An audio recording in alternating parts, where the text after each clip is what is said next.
here. They are, I'm going to read this here. They're a New Hampshire-based organization focused on providing support for individuals and families in the New England region who have had abduction and encounter experiences. Seacoast Saucers has steadily worked on creative campaigns to change the social stigma of the topic of UFOs and into a global reality to support education and awareness. Seacoast Saucers continually strives to create safe environments to have difficult conversations regarding the abduction phenomenon and contact experiences. As they say, we are here to help. You are not alone. I was just chatting with them. They spoke here last year, gave a really good talk. It's very engaging, really interesting. They're back here to speak now for the second year. So we have Chuck, Valerie, and Mike of Seacoast Saucers of New England. Let's give them a hand.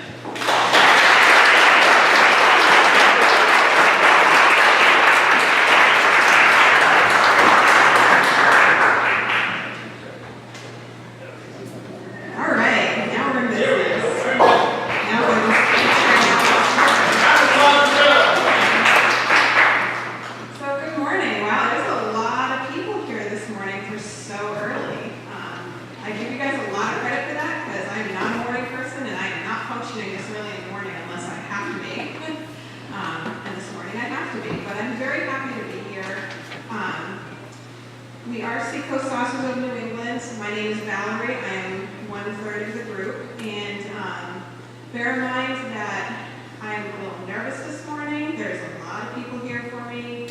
I am the medium of the group. I'm also an empath. And just going to give you guys a little education on what that means. Basically, as a medium, I am absorbing the energies of everything and everyone around me at all times. So all of you guys have energy that you're giving off and it's all directed at me right now, which is really, really challenging for me. So standing up here is difficult, but this is a cause that I'm very passionate about. So that's why I'm here. It's why I'm muscling through my shakes. You're doing great. Thanks.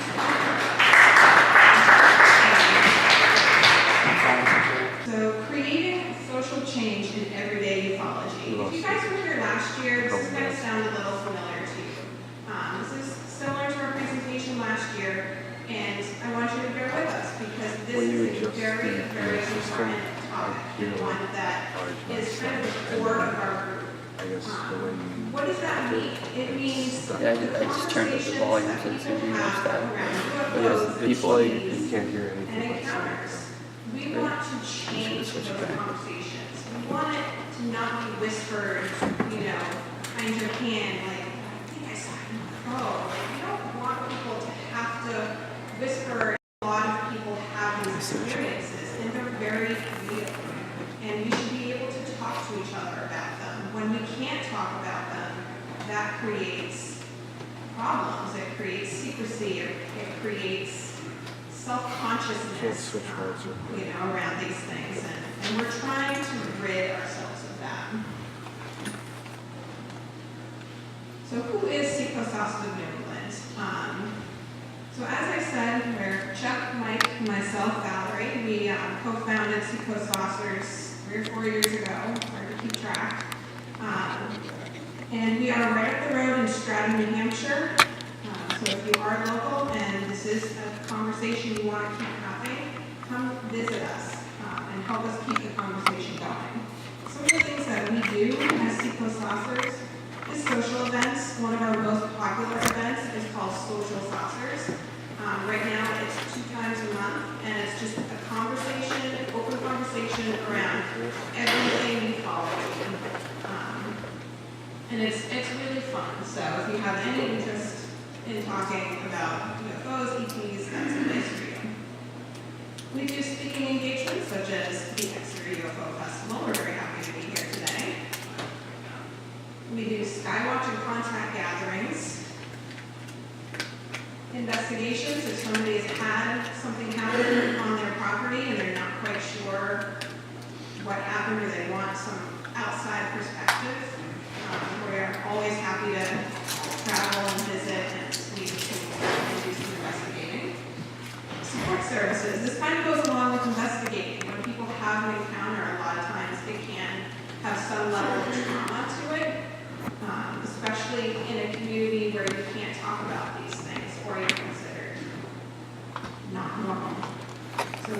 support services as well. And public outreach and education. This is here today. We are trying to reach out to you, get you to help us change these conversations.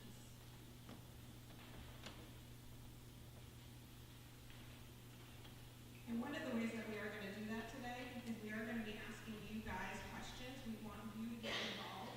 You are in a safe place. Obviously, you're at UFO Festival. So if you're here, you know, most of the people here probably believe to some degree Switch back to in these things. So please be brave, microphone or something. raise your hand. That's the only reason I think it would do It's it. still in line. You have to turn it off. So turn it. Yeah.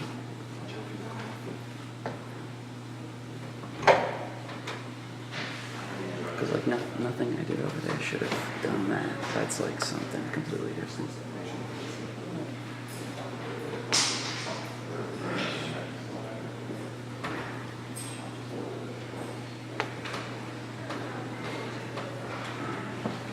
All right, good morning. My name is Mike. Slightly over here, but just give us a minute. We'll check right. All right. So basically, before talking about the stigma that goes with the encounters, we want to tell you what we mean by the encounters. Seeing a UFO. This seems pretty self-explanatory, and we'll get into what a UFO is after. But basically, seeing a UFO is, you see an object in the sky, you don't know what it is. Very simple. Extraterrestrial contact.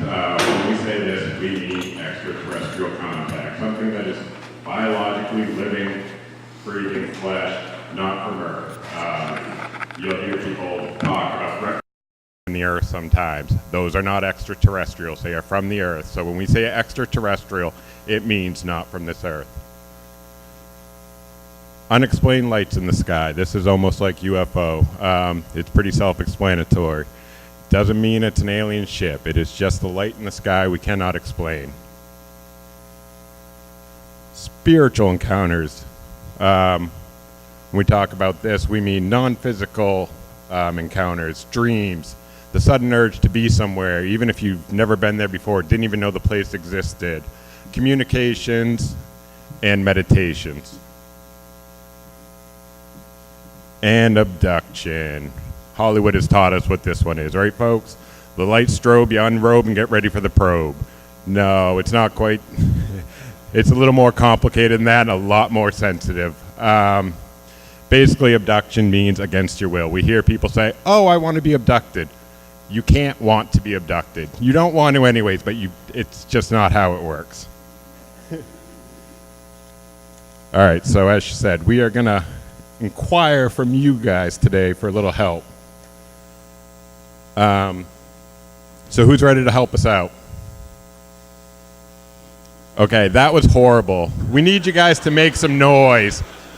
One, it really lets us know what's going on. Two, it confuses the rest of the speakers trying to set up their tables. So this is what we're going to do. We're going to do this 3 times. I'm going to say Seacoast. When I say Seacoast, you guys say Saucers. Each time I want it to get a little bit louder. You guys ready? Yeah, see, this is why we got to practice. All right. Seacoast. Saucers. Seacoast. Saucers. Seacoast. Saucers. All right. Now we can move forward. UFO. We kind of went over this, but somebody tell me what a UFO is. Do not raise your hands and ruin all our good practice. Perfect. It does not mean alien ship. It does not mean aliens, extraterrestrials. It means exactly that. It's got to be unidentified. We can't know what it is. Flying, we'll give you some leeway, because is it still UFO if it lands? You know. An object. It's got to be solid. It's more than a light.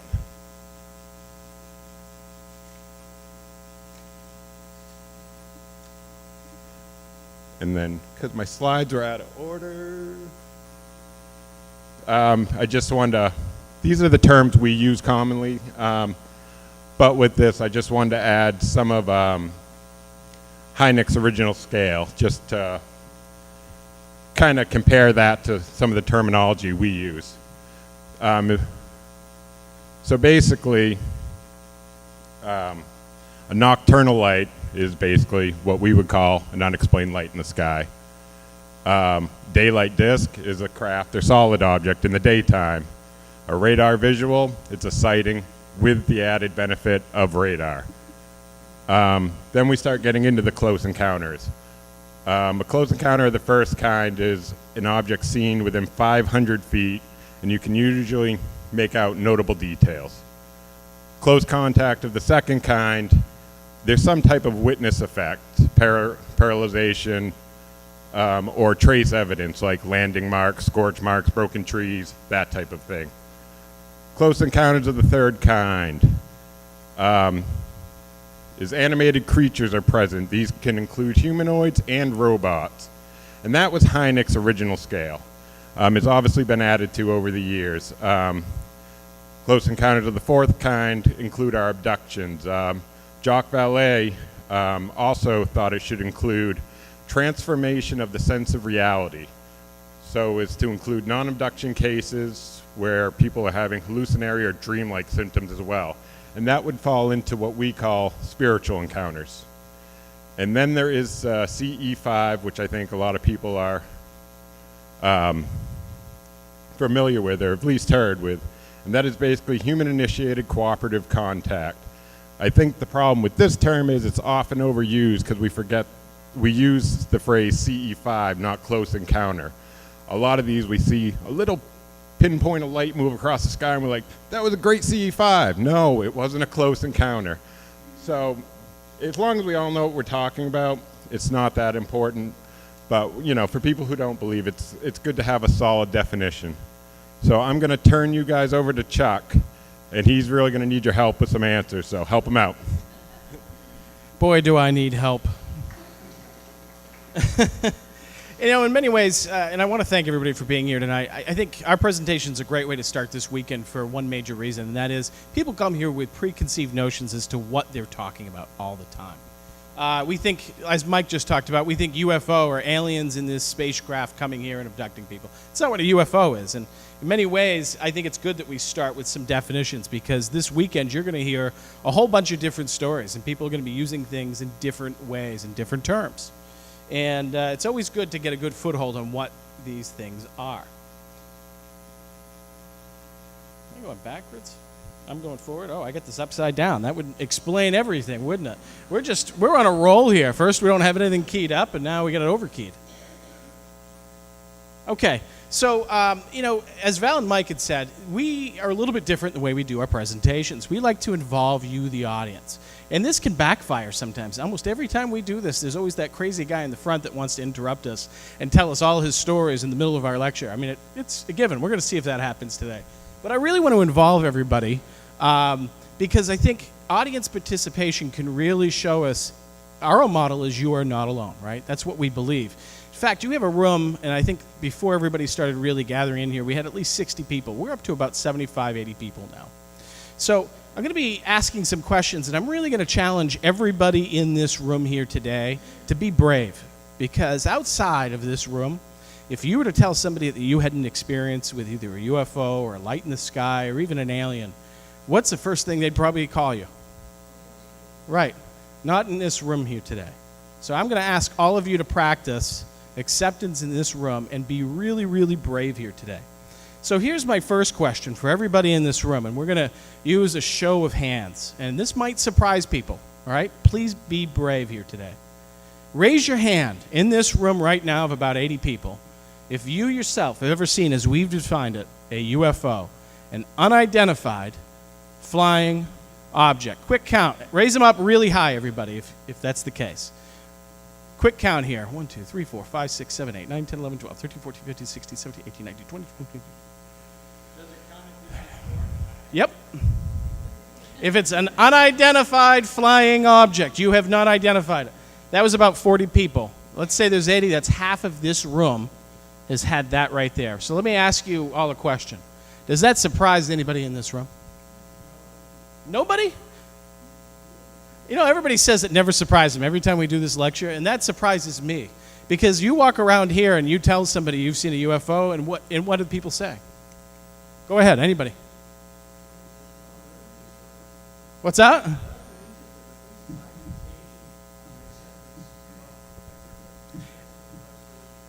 That is our hope. Anybody hear what this gentleman just said?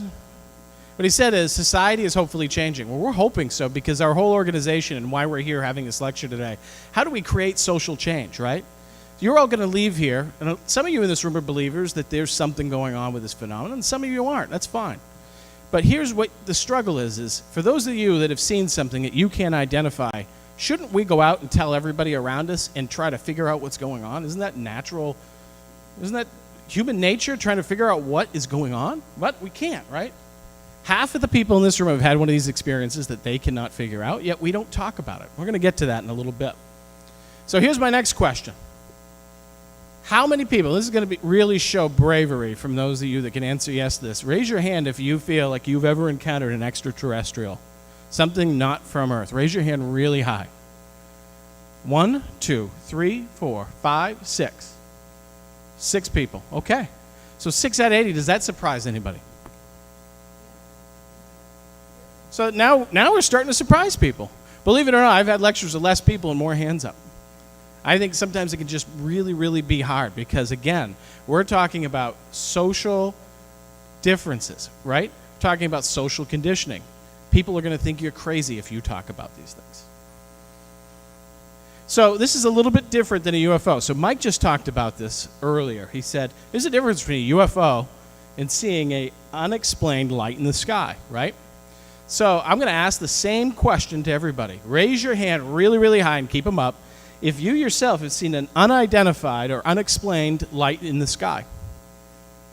Oh my God, that's a huge difference, isn't it? 1, 2, 3, 4, 5, 6, 7, 8, 9, 10, 11, 12, 13, 14, 15, 16, 17, 18, 19, 20. Oh, that's another 25, 26. Wow, that would be about 75% of this room has had this happen to them. That's quite fascinating. Does that surprise anybody? I can't surprise anybody except for the extraterrestrial question, right? I've had this happen, and real quickly, we see satellites all the time. That is not a unexplained light in the sky. We know what satellites look like, right, folks? But just a few months ago, I was talking with Mike outside, and I see this one white light do this little dance and zip off, and I go, I don't know what the heck that was. It's not a UFO. It's not an alien craft, but it's an unidentified or unexplained light in the sky. Now, here's the question. Why are we not having these conversations with the people around us about this? Again, social conditioning has impacted us all to a great degree, and we're going to talk a little bit about that here today. So this is a little bit different. Mike talked about the spiritual nature of these things. Sometimes people go into a meditation or they have a spiritual experience where something happens in a meditation or whatever, and they encounter a UFO or an ET. As strange as that might sound to somebody that's never heard of this, I'm going to ask people, raise your hand if spiritually something has happened and you have either encountered an ET or had a UFO experience in some way. Raise them up high. 1, 2, 3, 4, 5, 6, 7, 8, 9. So about 9 or 10 people in this room just raised their hand. So for those of you who aren't familiar, there is something called the CE5 initiative. Mike alluded to it. And Dr. Greer, with the Disclosure Project and a few other projects, quite a famous guy, helped develop this protocol of how we do a meditation. We go into a higher vibrational frequency, and we go out with the intent to skywatch and to see these things come in. And I can tell you from our own experience, when we've had that, we've had some fascinating things happen. Just last year, we were in New Hampshire. We went into a meditation, and we came out, positive intent. Next thing you know, we see a light just come over, and we were on a large, really small kind of runway for just a one-engine plane on the top of a mountain in New Hampshire. And this light comes right over, dips down over the tree line, comes a little bit towards us, and then goes over the tree line and about 7 minutes long. We watch this thing. My first instinct is what? It's a drone, right? But what's interesting is you ask everybody that was there, and I asked everybody in the moment, what color are you seeing right now? And everybody but 2 people gave a different answer. And we were looking at it. Talk about fascinating. So here's a really tough question. Raise your hand, and this is going to really show bravery on anybody's part that can do this in a room. Raise your hand really high if you're brave enough to say, I believe that I may have had an abduction experience in my life. Go ahead and raise your hand. 1, 2, So about 2 people in this room feel that way. Does that surprise anybody? Probably not. Okay. So if you answered yes to any of these questions, we have one more question for you. For those of you that have had these experiences, and we know that over 75% of this room has had one of those experiences, have you gone out and talked to people in the community about those experiences? Anybody? You have. Was it a hard conversation for those of you who raised your hands over here? Tell us, can you speak a little bit about that? Do you feel comfortable?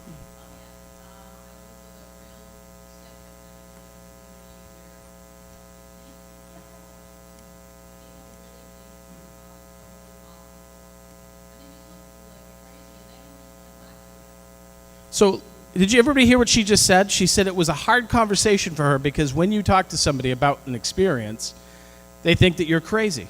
Let me ask everybody in this room, does anybody ever really thought about why everybody thinks you're crazy? Over here.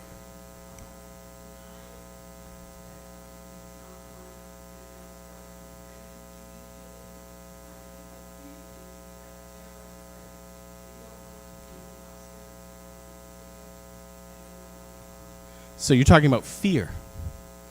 So everybody hear what she just said? She said kind of what she's experienced is when she talks about these experiences, fear creeps in for the other person. I would absolutely make that same argument. Fear is one of these things that holds people back. More importantly, is we are a socially conditioned nation and world. We live in a world in which 75% of the people in this room have had an experience, and while the vast majority of you that have had those experiences can talk, a lot of you have not talked about it at the same time. I'm going to tell you a really quick story. My dad was in politics here in New Hampshire many years ago before he passed. He saw a very close encounter, what would be considered as a third kind. Not only did he see a vehicle following him home at 1 a.m. from Hampton to Rochester, but he also saw the inhabitants that were non-human in this vehicle. And he told me about it at a very young age. And that's really what got me started. And they're going to be sharing their stories in a little bit. But what's so fascinating is he didn't want anybody to know because he was in politics, because they would think he's crazy. And that's partly, we all have our reasons why we form this organization, but it's important to note, if we don't have these conversations, nothing changes. And for those of you who've ever heard the conversation, we need disclosure, we need the government to talk about these things and inform us. I hate to tell you folks, you get 75% consensus in here that knows something is going on because you've had the experience. At some point, you folks have to do the talking to each other. Forget about somebody telling you what to believe. You already know. And that's really what we're trying to instill in you today is, if you've had the experience, it's time to talk about it. It's not time to be quiet about it. And that's my challenge to all of you today. Wow, something just happened and I don't know. All right, we're going to run through this again. You hit one button and this whole thing goes kaput. Let's see where we were. Okay, that's where we are. So let's look at some other polls. So we know 75% of the people in this room have had something that they can't identify, right? Let's see what other people are saying. So 2015, YouGov poll. They were asked the question, belief in intelligent alien life. Wow, those Germans, they were ahead of the game. 56% of Germans believe that there is intelligent alien life. 52 British, 54 American. And of those Americans, 65% of them are men, 46 are women, which surprises me. Usually women are a little bit more open to this stuff. You look at the 2015 Ipsos poll, 56 of Americans believe in UFOs. I would love to figure out, does that mean unidentified flying objects, or does that mean alien-controlled vehicles? Because those are two different things. Of those 56 Americans that believe in UFOs, majority, again, men. 45% believe aliens and extraterrestrials have visited Earth. Let me stop right there for a second. Does that surprise anybody that we're almost at that tipping point in society? Yes, I see 2 heads nodding yes. Does that surprise anybody? Thought it would be higher, really? Well, we got to get you to a group sometime. I love that. Unfortunately, we still need to get to that tipping point, right? And how are we going to do that? How are we actually going to engage the rest of the people that believe this is a bunch of shenanigans? We have to show them that we can talk about these things. Without these conversations and showing that we are grounded people and our heads are not in the sky, this will never change. Mass media will continue to portray every single person of the 75% in this room as crazy people. All right? It's just not the case. 79% of people believe that there is life on other planets. Personally, I think that should be at least 99%. Minimum. I'm going to hand it over to Val, and we are going to continue this lecture. Here you go. Hello again.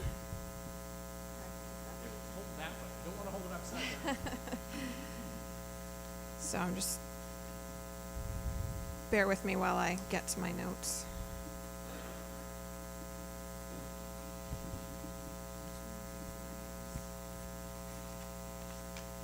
All right, so why is it important to talk to others after having an encounter? So I'm going to talk a little bit about why I personally think it's important to have these conversations. So as an empath, as a medium, I spent most of my life being afraid of being different, which I was very different. I was bullied. I went through all of that because I was the oddball. And I got to the point where I'm a single mom of a teenager who's also an empath. Imagine that. You have, teenage hormones and being an empath on top of it. That's rough to have two of us in one house. So I have a child. I have a full-time job. I have 2 books published that I'm trying to promote. I have 3 books that I'm writing. I work with Seacoast Saucers and the KRI Center in Stratham doing events 2 to 4 times a week. I am too exhausted to care what anybody thinks anymore. So I talk about it, but not everybody is so lucky to not care. A little quick story. I work in my day job in aquaculture. That's farm-raised seafood, if you've never heard of it. And one of my coworkers, I talk very openly about what I do outside of work. Pretty much everybody in the office knows. And at my Christmas party this past winter, one of my coworkers, who'd had a glass or 2 of wine, approached me and said, I would love to talk to you about what you do outside of work. And I'm like, oh, great, you're curious, you've had experiences. No. What he said to me was, my wife and I are very concerned for your safety as Christians. And I went, well, that ruined my night. And he and I did have a brief conversation around why he shouldn't be concerned for my safety. But I don't know if there's anything I could ever say to change his mind. He's set in his beliefs. I have my beliefs. I think I'm a little more respectful of personal beliefs than he might be, but then again, he had been drinking. So good fun. But so having these conversations, I want to have these conversations with people like him who maybe don't believe. I have another coworker I don't believe in ghosts, but I think there's one in my wife's closet. How? How do you not believe if there's one in your wife's closet? I don't understand this, but people, was that lovely lady who said they're afraid?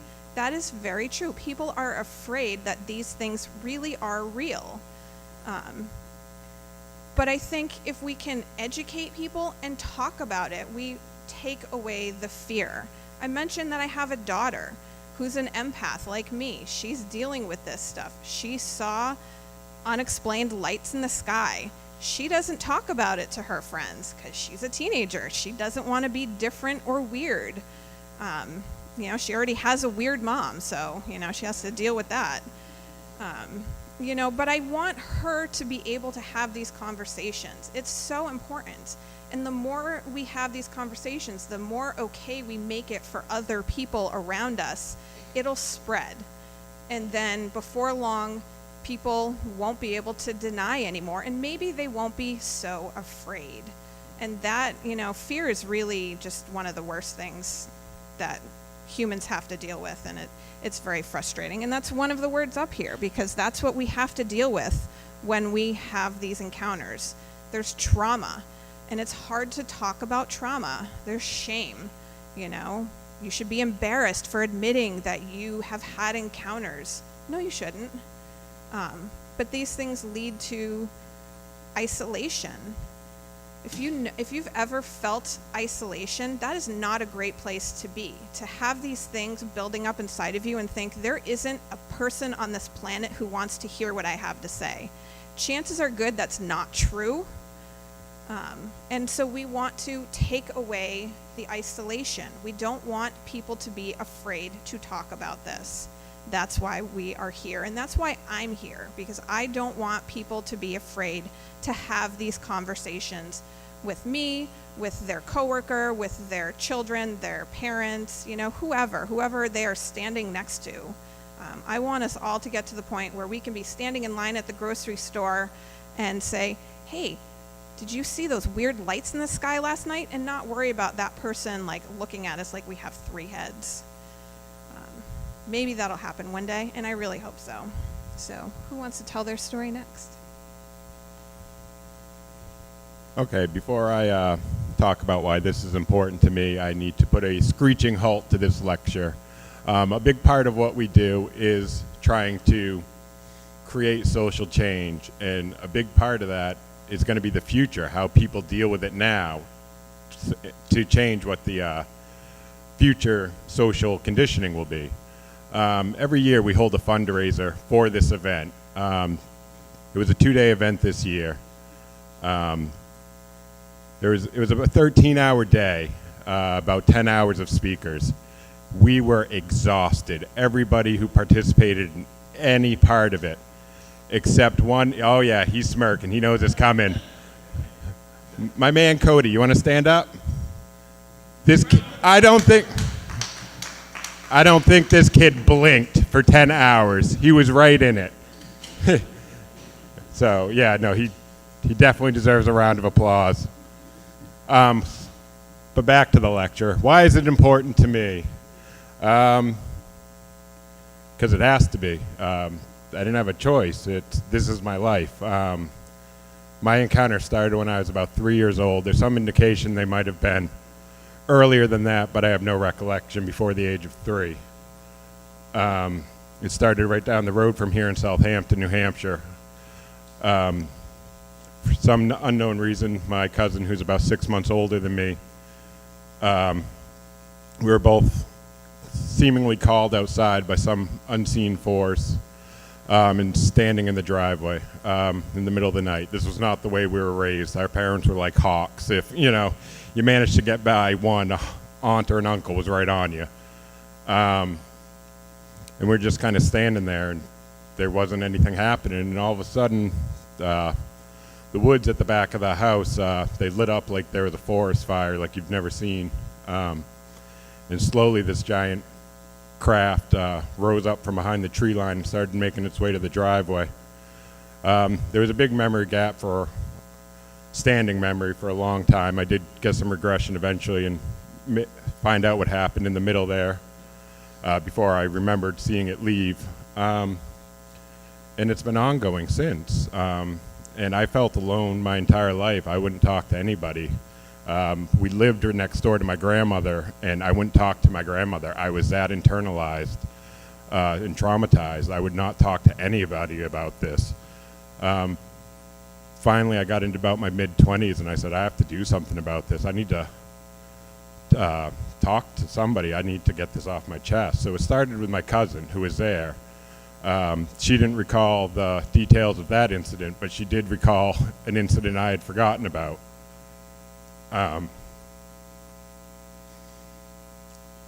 Just kind of bear with me. It's hard to talk about, especially in front of a group of people. But when I did finally, decide I was going to be open with this and talk about it, it was life-changing. All of a sudden, my parents are telling me about the UFO they saw in 1977 right down here in Hampton. My great uncle was kicked out of Brewster Academy in Wolfboro in '66 for claiming he was abducted by aliens. The school said it was mental illness or drugs. Either way, they weren't equipped for it. Then all of a sudden, other stories started coming out through the family. Almost everybody had some type of encounter.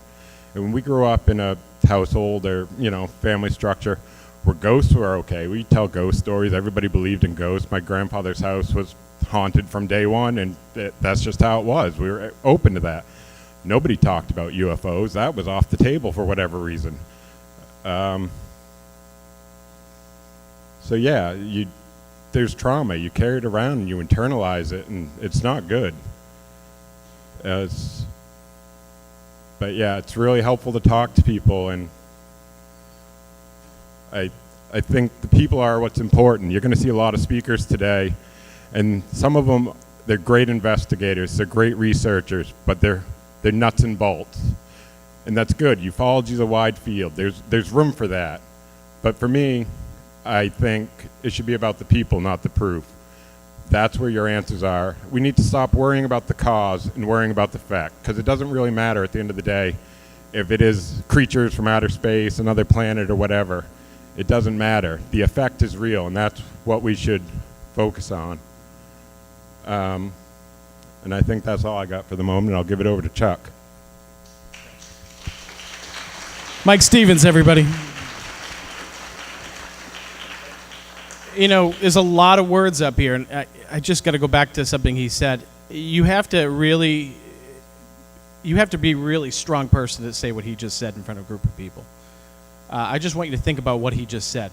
That's a very hard thing to talk about to strangers. A lot of these words that are up here stop people from having these conversations. Being a licensed social worker myself, I've worked over 13 years with state agencies. In fact, I worked with somebody right here in the crowd, and you know, we saw a lot of things together. And there's always help for people with trauma, isn't there? But how do you go to a therapist and say, I keep having these experiences in the middle of the night and I can't explain it, and you're going to think I'm crazy and medicate me? You can't do it. And I often say to people, you know, it's one thing to survive any of the types of abuse that I've seen with kids. But it's another thing to try to survive something that nobody's ever going to believe you in, and no licensed therapist is ever going to actually believe you. I want you to think about that for a second, because it's really heavy stuff that some people are dealing with here today.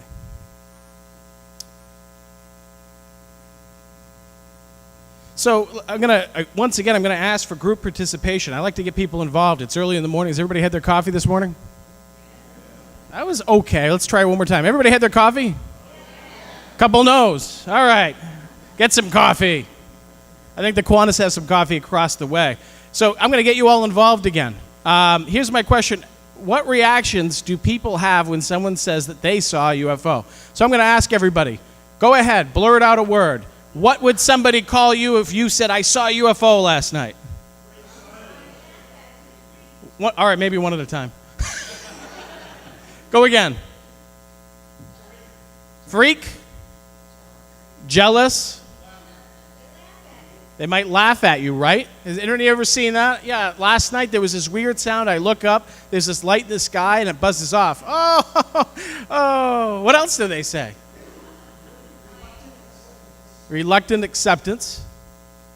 What else? Silence, because they don't know how to deal with it, right, folks? They have no reference point for what you're talking about. And if they do, they don't want to admit it, right? What do they usually say is going on with a person that has an experience like that? What were they doing? What's the first thing they have to question? Drinking and drugs, right? Who knows Keisha, the artist? Kesha, that's her name. Kesha, raise your hand. You know Kesha? Few people?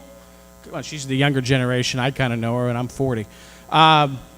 So she had an interesting experience. She actually was at Joshua Tree in California recently and saw a whole fleet of these ships fly over, a place where many people have had sightings. And you know what she said in her first interview when she announced this? Guess what the first thing she said was? Take a guess. Close. You know one of our rules in the group. Close. She said, I was not drugging or drinking, you must believe me. Does that surprise anybody? Here's a well-known figure in the public who had an experience, and she was brave enough to talk about it, right? But the first thing she says, in I think a Rolling Stone interview, was, I promise I was not drinking or doing drugs, and here's what happened. That's the society we live in. That's what we're trying to change here, folks. People, 75% of the people in this room have had an experience. We know that. We took the poll, right?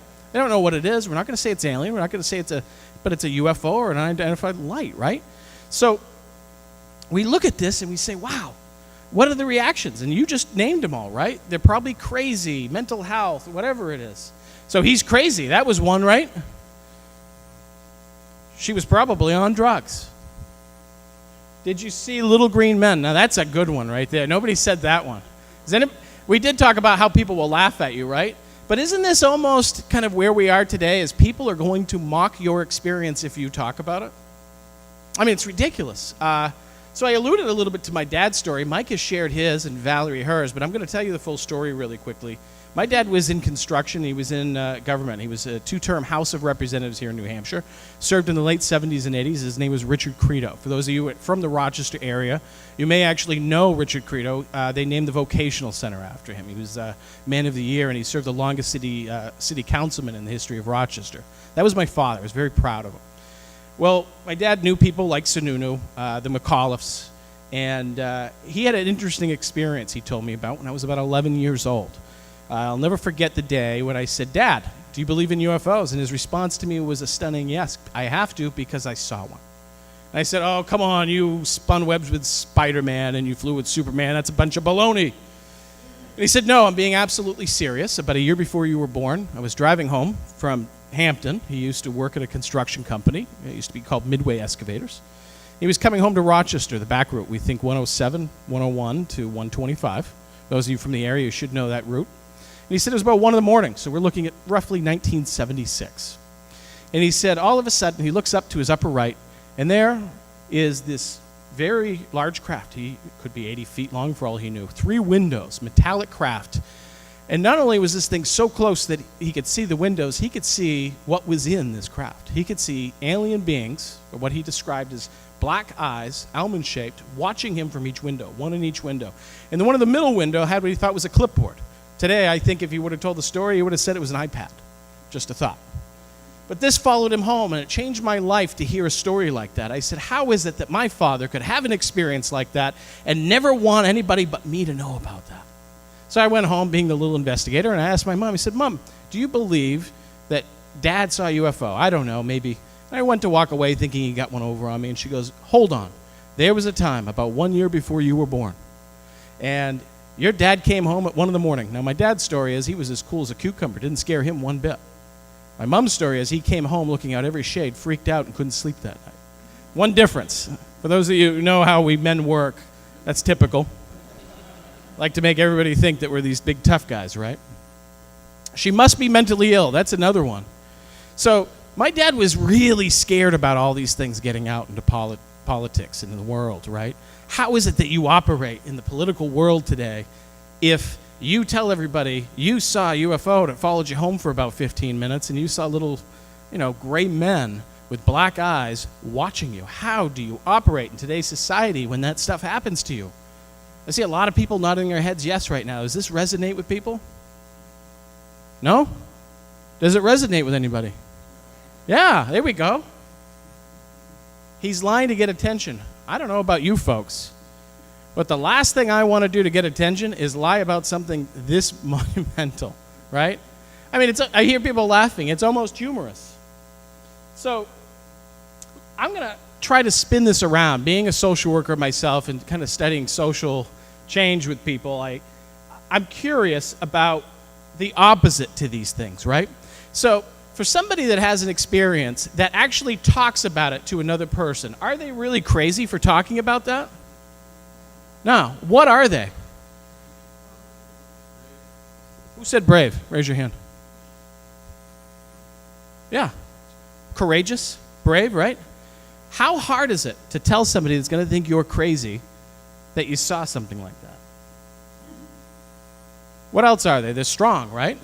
You have to have strength to have these conversations. What else? What other qualities are within a human being that actually defies all of that social conditioning we get from an early age to talk about something that's true to them? What else?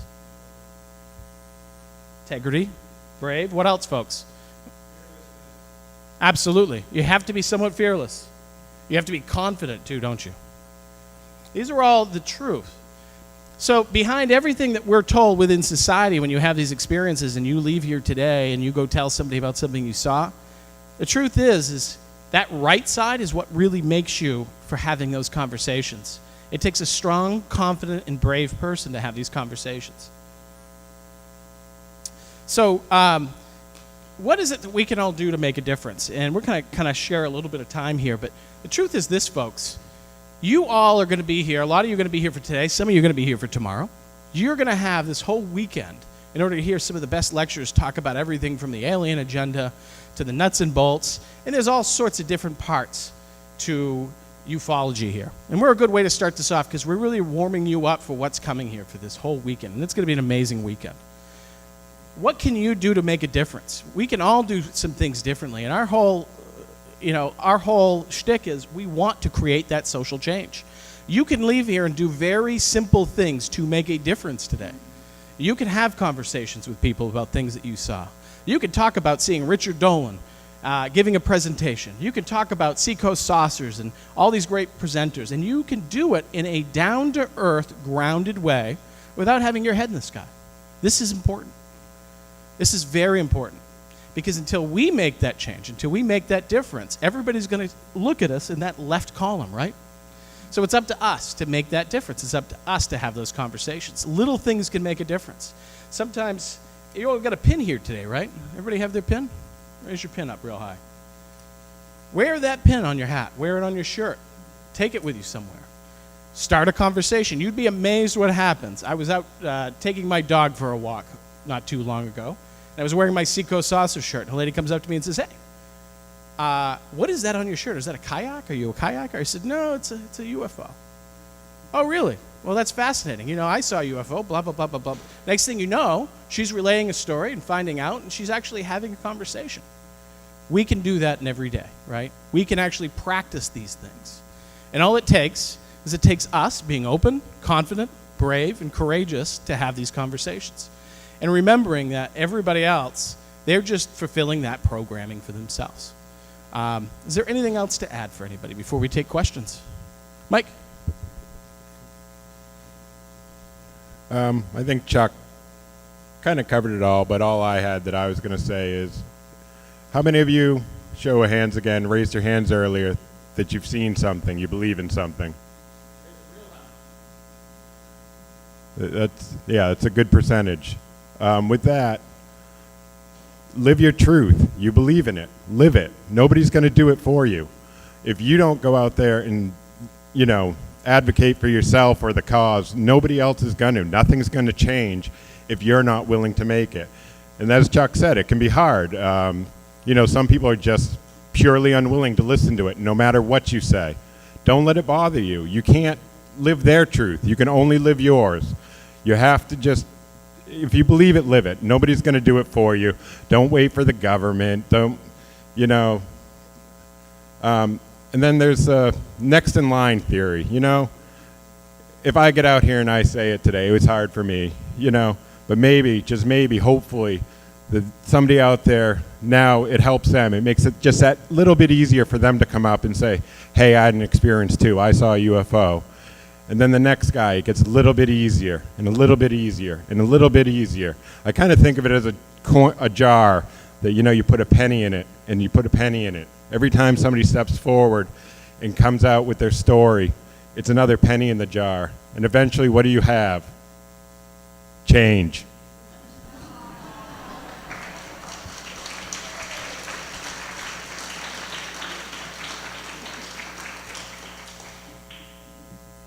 So, social change.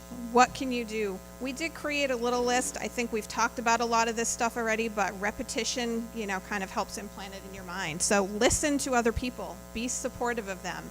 Don't mock them. Respect their experience, even if you don't believe them.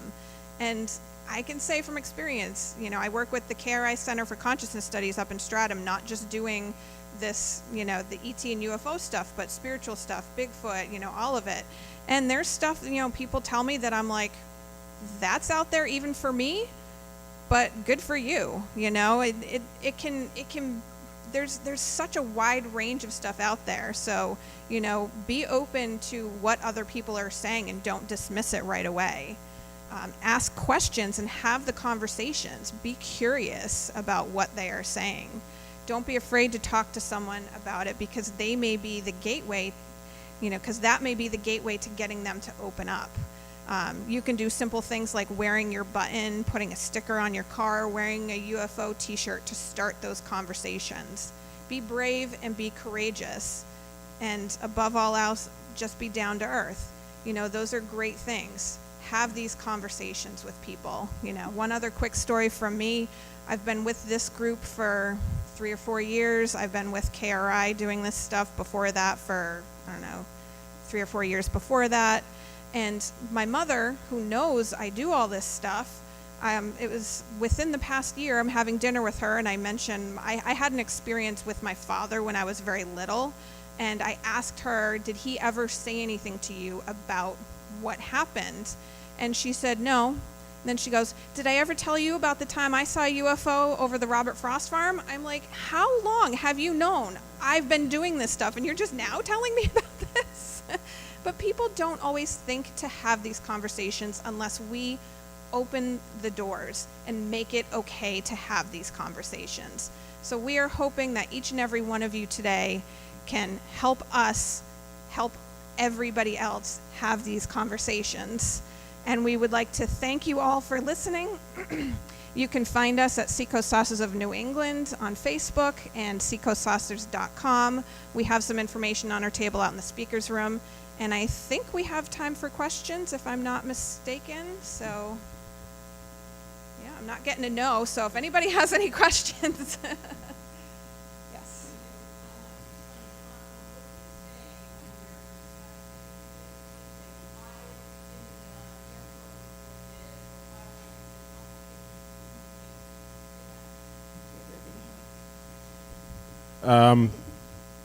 That can be twofold. I have personally seen, it was shaped like a craft, but I can't call it a UFO because it was just an anomalous light. But it was in front of me to the left, and to my right was Pease Air Force Base. The fence was right there. If they could pick them up on radar, this thing would have been on radar. So that is question one, are all of these able to be tracked by radar? And two, if you're in control of any situation, everything falls on you, and you're keeping everything in line, and all of a sudden there's something you can't control that, puts everything in jeopardy. You're not going to be the one to go, yeah, keep coming. We don't know what's going on here. We don't know if it's dangerous. We don't know it's safe. We don't know anything really. It's above and beyond us. You're not going to be the one to report it. So we have roughly 75% of this people in this room have had some weird experience that they can't fathom, right? Of you 75% that are in here right now that have had an experience, raise your hand if you called the police after seeing it. We have 3 people. All right? So to answer your first question, we don't report it anymore. It's pretty rare. We don't report it because who's going to listen? They're going to think I'm crazy, right? How many of you, after seeing something, actually called the local Air Force or Pease or wherever it was? How many of you actually called something like that? 2 people, 3 people, 4 people. Okay. That's a few more, actually. So, and of those people, how many of those were in the last 15 years? So 1. See why I asked that question? We have over time been conditioned to believe who's going to believe you, who do you call, and what do you do? And what that's really doing, especially with the news, right? How many times do we hear the news and it's actually a positive, strengths-based, looking at the courage of a person reporting the news, article? You don't see it. What do you usually hear? Anybody? Go ahead, we're interactive. Ridicule. What do they say? If I hear another Area 51 joke on the news, I'm gonna pull out my hair. All right, there's been a few too many of them. Point being this, though, we're so tired of hearing the same babble on the news. I can't stand how many times we hear the mocking little green men. It's on the news. That's part of that social conditioning program. Whether or not we want to believe it's somebody else doing this or whatever, we do it to ourselves. A person said something in one of our groups one time that we hold, and again, like Valerie said, bi-monthly, we hold groups the next town up. If you ever want to connect with people that are interested in this topic, all you have to do is look at meetup.com, go to our Facebook page, go to our website. You'll see how to be in contact. You can just stop in. It doesn't cost anything to come and meet people and talk. Trust me, it is not a cult. But somebody said one time at one of our meetups, they said, I don't need the government. I don't need the news to police us anymore because we do it to each other. I want you to think about that. We police each other now. We are the thought police, our own society. So that hopefully answers a little bit of what you're talking about. Other questions from the audience? I'm going to go over here and then over here.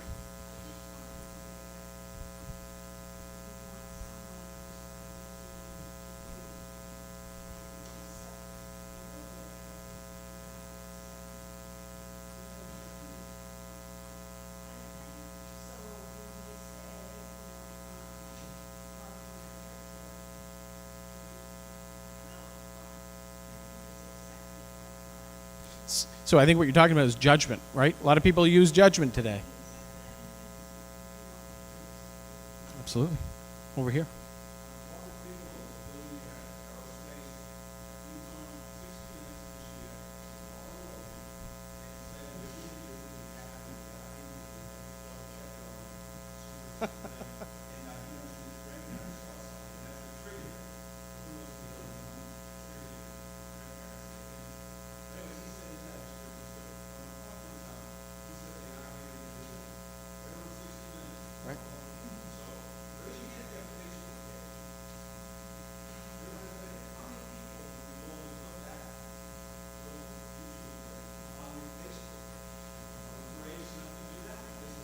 Well put.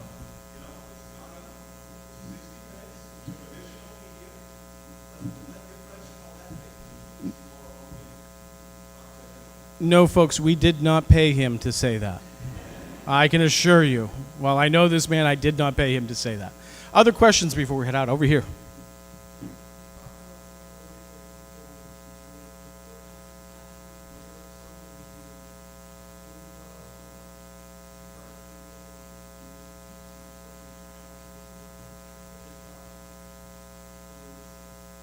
Yeah, so I think it's fair to say that one of the best ways that you can look at reports from other people today is the National UFO Reporting Center. Peter Davenport runs that. And, while some people have their criticisms, it is the best way that we can start to look at some of that data. On our webpage, actually, we have a link to that. So somebody that has an experience, even if it's an old experience, I would encourage everybody in this room to go and even I've done that with my father's experience. The best of my ability, I made a report from 1976. I mean, it was before I was born. Do I have any right to report it? Probably not. But somebody had to, and I think it's important because what I do with people all the time is people will say, I had this experience around this year. It was around this place, and, it was the craziest thing, and look at what happened, and this is what it looked like. And I'll pull up the National UFO Reporting Database, and I'll look by the state, and I'll look by the year, and I'll say, oh, that's interesting. You've got two other reports in the same exact town, the same exact time, in which define this thing. How does that make you feel? And they're like, I need to go take an aspirin and go to bed. That's their first thought. Because suddenly that reality hits because somebody else is brave enough to make that report. It justifies their experience. So what I would say to you is probably that would be one of the best places. A lot of people make reports to MUFON. Those are probably your top two places to make those reports today. Hopefully that answers your question. Thank you. Other questions before we move on? Over here.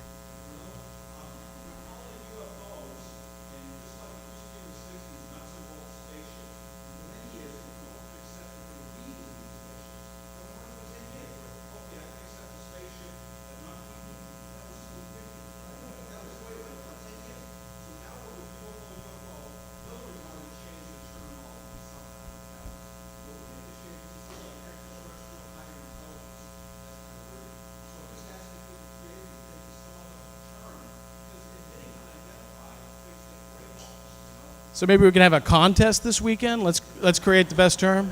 That would always be good.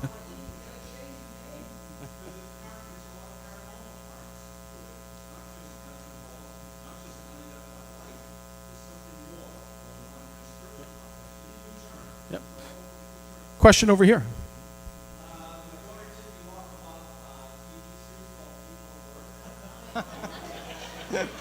Round of applause, by the way, everybody. I got to tell you, everybody I know that's in this field wanted to hate that show, and everybody I know likes that show. Richard, you too? I love it.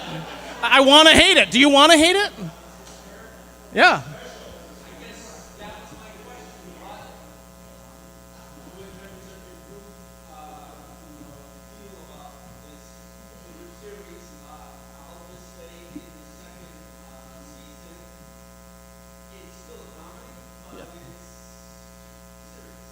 Well, I think Somewhere in the Skies podcast with Ryan Sprague actually interviewed the person that's responsible for that not too long ago. And it was a great interview. I actually talked with Ryan prior to the interview. I said, you got to ask him, who has he been talking to that got him the information? Because there's a lot of interesting facts. He didn't actually ask the question. I listened for it. But, you know, I can remember I remember Valerie actually saying to me, boy, you know, this new show's coming out, and here we go again. It's going to be another one of these hatchet jobs. They're going to absolutely mock everything. They found one of the very rare ways that we that are in this community can actually laugh at it, and it's somewhat done with respect. I don't know how they did it. I'm still trying to figure out the chemistry behind it, but it's absolutely fascinating. For those of you who are involved in it and you ever watch this show, it's hard to be mad at a show that does it so eloquently. I can tell you, we've talked about it a few times, and I've never heard of a person taking offense to it, which is fascinating. I think that it is a serious subject matter. It needs to be taken serious, but there is a room for humor in everything we do, and if we take it too seriously, yeah.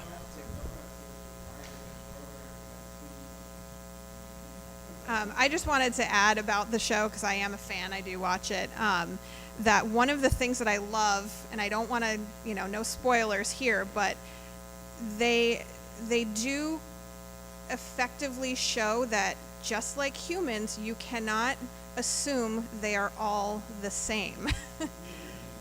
So if you've watched the show, you know what I'm talking about. If you haven't, it's on demand, so catch up on it soon. Any other questions?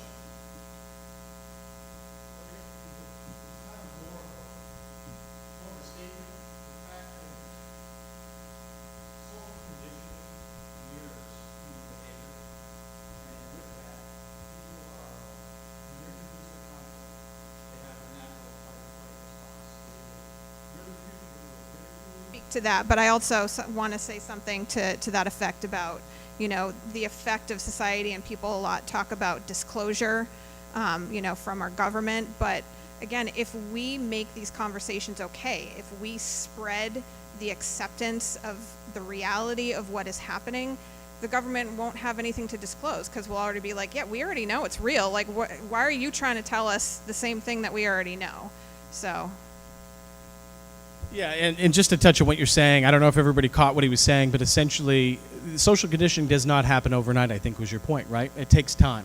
And I was just having a conversation with Travis Walton last night about this, and just about how these things do not happen overnight. So if I were to tell you all that there is this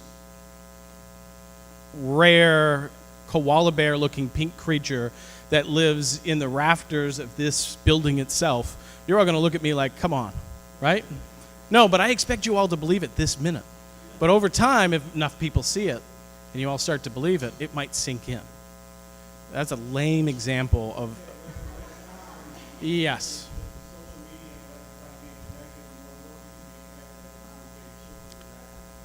Absolutely. So, again, getting back to our point, we can all do that. If we all make a difference, if we have those conversations, we can create that social change. So we have time for just one last question over here.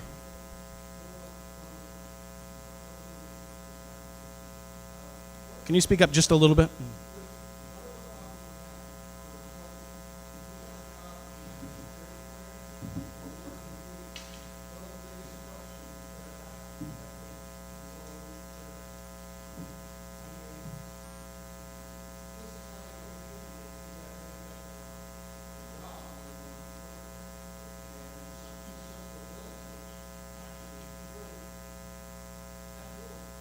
Yeah, I've spoken to at least two people in this room privately that I will not bring out, obviously, that have had security clearance, that have worked on different bases. And they've had the same exact problem that you're speaking about.